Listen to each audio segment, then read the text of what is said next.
Hello students, कैसे हैं सभी बच्चों। आज का हमारा टॉपिक है कि पुनर्जागरण के कारण क्या थे। इस पर ये प्रश्न बनता है कि पुनर्जागरण के कारण क्या थे। यूरोप में जो पुनर्जागरण हुआ, जिसकी शुरुआत इटली से होती है, उसके कारण क्या थे। ये आपके एग्ज़ाम में अक्सर क्वेश्चन आता है, चाहे 2 कारण पूछे चाहे 4 कारण पूछे, लेकिन ये आपके एग्ज़ाम में आता है। बच्चों, बात करते हैं पुनर्जागरण क्या है। पुनर्जागरण यानी रेनेसा यानी कि पुनर्जन्म। पुनर्जागरण, रेनेसा, पुनर्जन्म यानी कि फिर से जागना। यानी कि हुआ ये था कि अचानक से लोगों के अंदर बौद्धिक विकास होने लगा और बहुत कई तरह के बदलाव देखने को मिलते हैं। साहित्यिक विकास होता है, व्यापार भी बढ़ता है, कलाओं का विकास होता है, लोगों की बौद्धिक चेतना जागृत होती है, मानवतावाद का विकास होता है और यथार्थवाद का विकास होता है। ये सब होता है। इन सब के पीछे कारण क्या थे, तो पुनर्जागरण के कारण देखते हैं हम। पुनर्जागरण के कारण की शुरुआत करते हैं। पहला कारण था कुस्तुनतुनिया पर तुर्कों का अधिकार। 1453 में एक कुस्तुनतुनिया नामक जगह थी, आप मैप में देख सकते हैं। इस जगह पर तुर्क वासियों का यानी कि तुर्कों का आक्रमण हुआ और उनका अधिकार हो गया। अब यहाँ पर रहने वाले जो यूनानी विद्वान थे या रोमन विद्वान थे, उनको यूरोप के अलग अलग देशों में जाकर के शरण लेनी पड़ी। जब ये अपनी पांडुलिपियाँ लेकर ये अलग अलग जगहों पर गए तो इनका संपर्क वहाँ के लोगों से हुआ और उनके साथ इनके ज्ञान का प्रचार हुआ। तो इस तरीके से लोगों की बौद्धिक चेतना में बदलाव आया और उनकी सोच में परिवर्तन आया। तो ये पुनर्जागरण का एक महत्वपूर्ण कारण था। पुनर्जागरण के कारणों में से अगला कारण है धर्मयुद्ध का होना। धर्मयुद्ध ईसाइयों और मुसलमानों के बीच हुए थे और इन युद्धों के कारण यूरोपवासी अन्य उन्नत सभ्यता के संपर्क में आए और इससे उनका बौद्धिक विकास हुआ। अरस्तु, प्लेटो ऐसे दार्शनिकों के विचार इनको जानने को मिले। अगला कारण है सामंतवाद का हुआस। सामंतवाद एक ऐसी व्यवस्था थी जिसमें जो सामंतवादी लोग होते थे वो अपने से ऊपर शासक को सेना प्रोवाइड करवाते थे।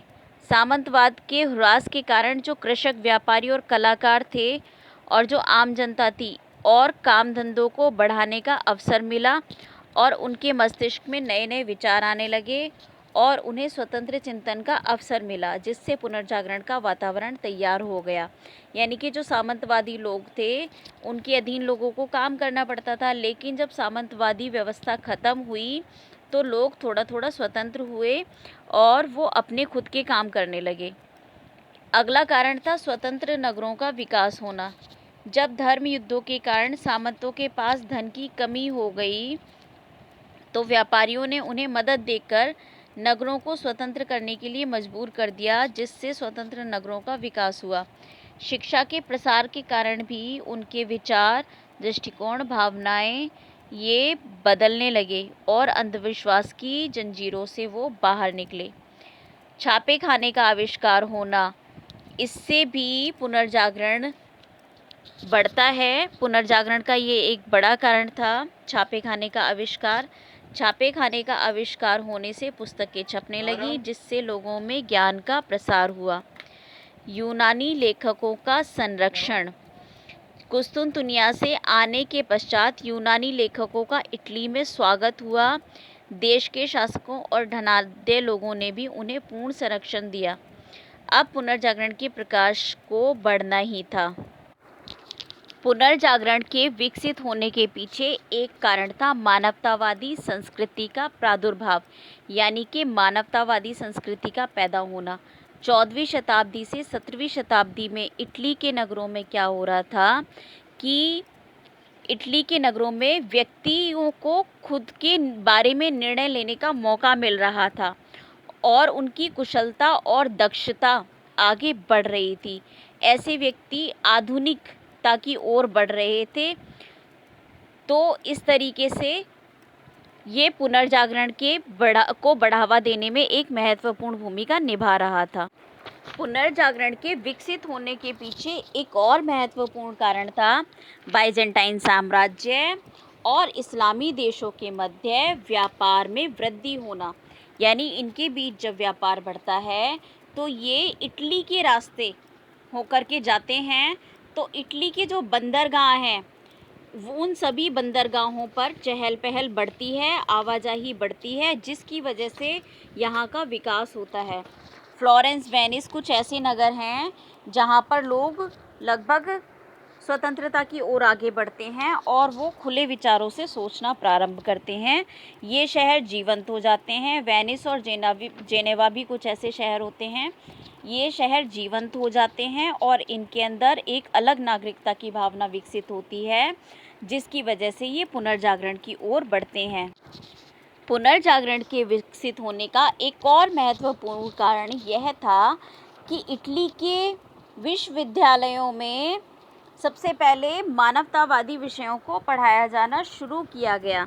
मानवतावादी विषय यानी सब्जेक्ट वो विषय थे जो वाद विवाद से उत्पन्न हुए थे, यानी कि तर्क पर आधारित विषय थे। जब इनको पढ़ाया जाता है तो इससे भी पुनर्जागरण के उत्थान का आधार बनता है।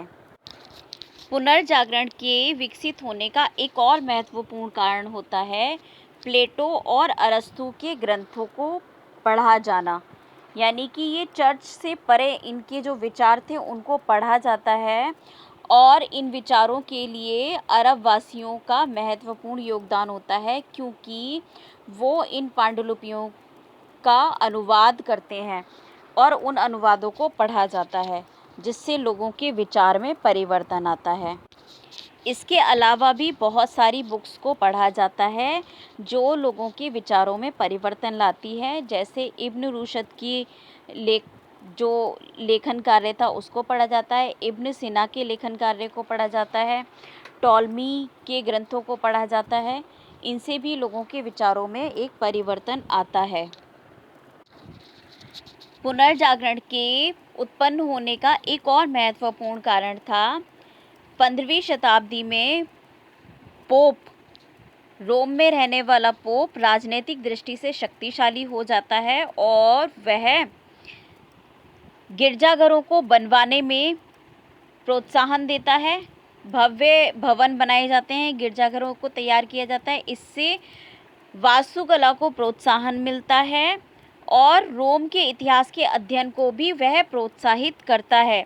इसके अलावा जो धनी व्यापारी लोग थे वो भी वास्तुकला को प्रोत्साहित करते हैं, बड़े बड़े भवन बनवाते हैं, मूर्तिकार नियुक्त करते हैं और कलाकारों को आश्रय देते हैं। तो इस तरीके से भी पुनर्जागरण को महत्व मिलता है।